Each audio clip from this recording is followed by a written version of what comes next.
I'd now love to welcome our next guest to the show. We have Marie Sanderson, looking beautiful in pink for those who are just listening. I'll read y'all in. She's the former policy director of the Republican Governors Association and a GOP strategist. She is also involved in the Trump 47 Women's Initiative. Marie, welcome to the show. Thank you, Mandy. Thank you for having me, and it's great to see you this morning.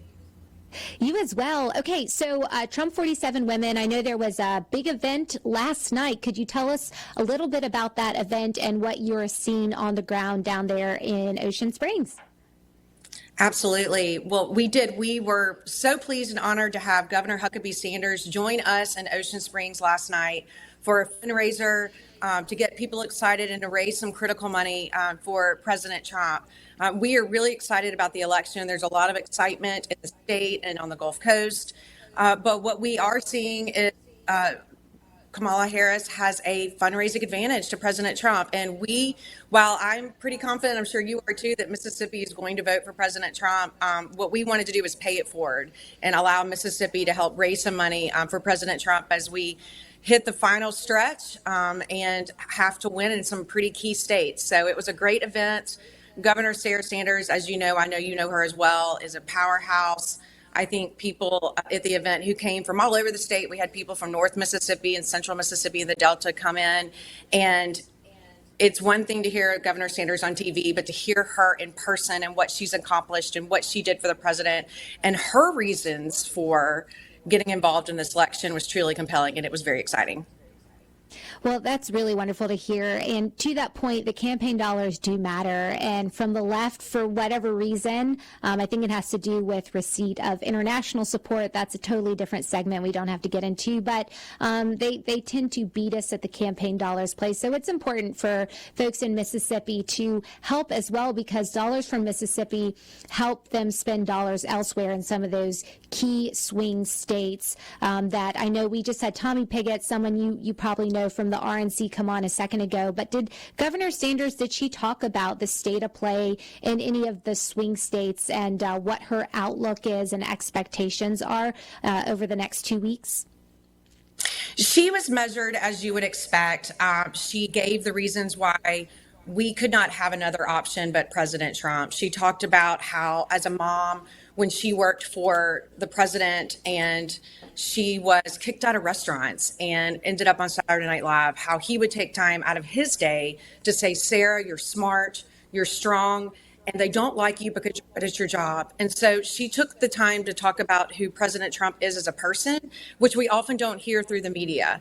But I can tell you, as my job as a strategist, that this election is very close, and I believe that the momentum is on our side. There are two issues that are very important to the electorate, as you know, and you've probably talked about on your show. It's the economy and immigration. And when you look at those numbers, Americans overwhelmingly prefer President Trump to lead on both those issues. So the trends are heading in our direction. Various polls across the country are showing the president inching up his lead. It will take a strong turnout. It will take people going to vote. It will take people voting early. As you know, Republicans sometimes don't vote early. They don't absentee vote. They don't mail their votes in. What the president is saying and what I am saying, if you're listening, go vote. Make sure you vote. If you have friends in other states, make sure they vote now. They don't have to wait until Election Day, depending on the rules of their state. And let's bring this election for President Trump. The last thing I would say is she talked a little bit about policy. She talked about her role in going to the border and watching some of the things that are happening, and that we can't afford another 4 years or unfortunately another 8 years should she win of this administration. It would be Biden 2.0 and worse.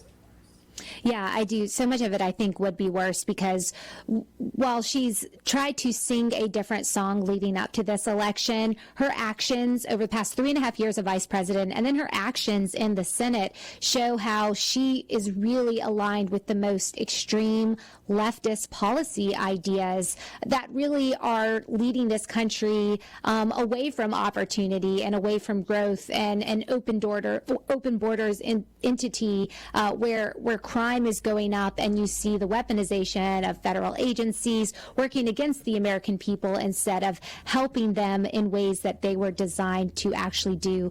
Marie, it's so refreshing to hear you talk about early voting, though. This is something that I think we learned, unfortunately, a bad lesson on going into the 2020 election. Just highlight a little bit more of what have been some of the efforts to try to encourage early voting and then to ensure voters, when they cast their vote, that it is in fact counted. This integrity of the vote that comes up all the time across the entire country, but especially here in Mississippi. Absolutely. Thank you for the question.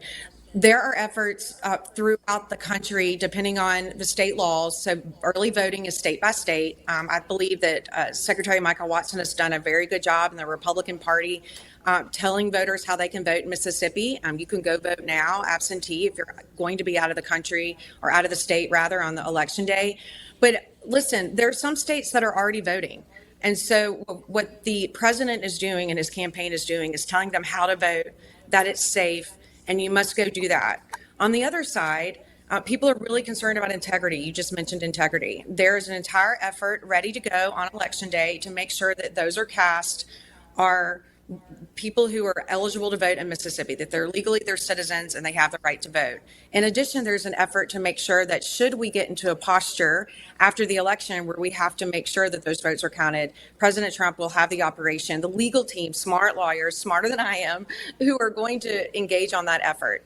But there's a huge education campaign right now in Pennsylvania and Michigan and Arizona and Colorado, in North Carolina and Georgia and these states to say, this is how you vote, this is how you do it. And they are looking to find those voters who want to vote but often don't know how on our side and make sure they go cast their ballot. Yeah, and that's a really good point. Those low propensity voters, or sometimes I would characterize them as the forgotten men and women that actually feel invigorated by someone like President Trump and his campaign going out of his way to connect with people who feel like they've gotten the short end of the stick in this country for one reason or another, whether it's inflation that's biting into their pocketbooks, or just feeling like their voice doesn't matter, being denigrated by mainstream media, and increasingly from an elite group of folks that represent left-wing power and authority of the Democrats in Washington, D.C. It's just good to hear all the education campaigns going on. Now, I was a part of the Trump lawyers in 2020, and I have to say a lot of us showed up, myself included, showed up on day one, going to Pennsylvania, so key states that actually mattered, we were there, but we hadn't been prepped in ways that made our presence there effective and meaningful. Could you just talk a little bit more about these type of education campaigns? They're not just for volunteers, but for some of the attorneys and then for voters, knowing what to look for and be aware of while they're out there standing in lines and casting their vote. Absolutely. Where there are volunteers just like you who have been trained. My husband is one of them. My husband spent time in Florida during the last gubernatorial race for Governor DeSantis, and he has also done it in the last campaign, just like you.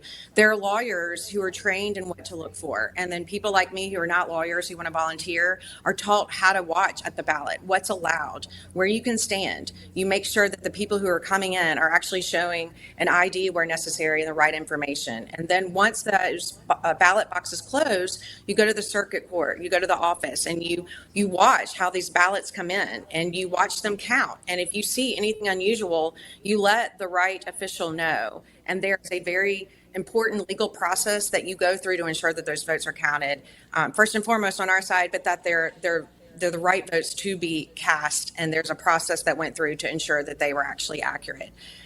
This has been going on for a long time on our side.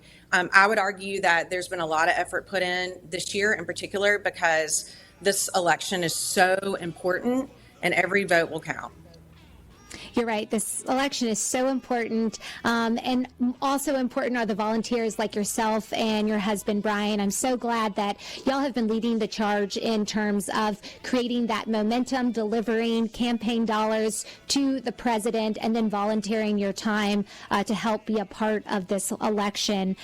Marie, thank you so much for joining us. I appreciate your time. Know you're super busy. For our listeners out there, we've been with Marie Sanderson, former policy director of Republican Governors Association, a GOP strategist. You can follow her on X at Marie T. Sanderson. We have got to take a quick break, but after this message, stay tuned. We will have our next interviewee, Mike Hurst, former U.S. Attorney and Mississippi GOP Chairman. So stay tuned. Thank you, Mandy.